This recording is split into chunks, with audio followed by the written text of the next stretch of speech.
Johnson Diamond, a navigator, a netadi, a fanjo,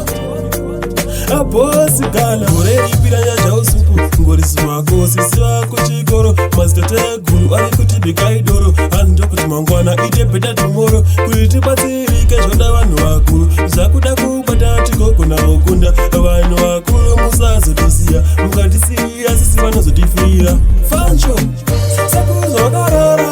Kumakuma, bari kutinyi kwenda kumakuma, bikaidoro kwa mushapu, zimenye kozo kaimbodishe, sakuza wakarara kare kumakuma, bari kutinyi kwenda kumakuma, bikaidoro kwa mushapu, zimenye kozo kaimbodishe, toke sakutarisa, awade kunari mariko kariya, bakuru sori kananda kutazira, kazirisa shakawanda shime kazirisa, sasa yote karangati koko na kupakato, mukashireka kanena mutishatukwa asipatie kugara tichikokota imboenda kune vanhu vakatumwa wawa sakuza vakarara kare kumakuma vari kuti nyika yakuenda kumakuma bikaidoro pamushapu mudzimenye kodzo kaimbodishe sakuza vakarara kare kumakuma vari kuti nyika yakuenda kumakuma bikaidoro pamushapu mudzimenye kodzo kaimbodishe mzimu yenyu kana mukaivundunga zvinhu zvese zvinogona kukuipira mofamba moshayenungojikaranga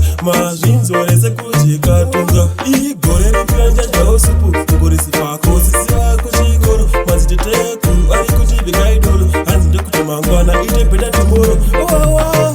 sakuza vakarara kare kumakuma vari kuti nyika yakuenda kumakuma bikaidoro pamushapu mudzimenye kodzo kaimbodishe sakuza vakarara kare kumakuma vari kuti nyika yakuenda kumakuma bikaidoro pamushapu mudzimenye kodzo kaimbodishe dzokesa kutarisa avade kunari mariko kukarira vakuru sori kananda kutadzira kadzirisa zvakawanda zvimwe kadzirisa sasa yoti karangati gogo ndikupakato mukazvirega kanena mutishatukwa asi patsi yekugara tichikokota imboenda kune vanhu vakatumwa wawa sakuza vakarara kare kumakuma vari kuti nyika yakuenda kumakuma bikaidoro pamushapu mudzimenye kodzo kaimbodishe sakuza vakarara kare kumakuma vari kuti nyika yakuenda kumakuma bikaidoro pamushapu mudzimenye kodzo kaimbodishe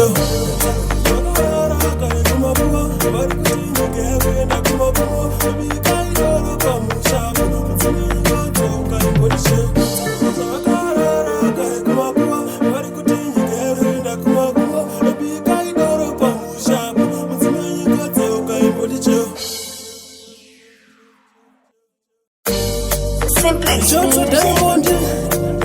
a navigator, a netadi, a fanjo, a boss gala, already piraya jausupu, Gorismako, Siswa, Kuchigoro, Master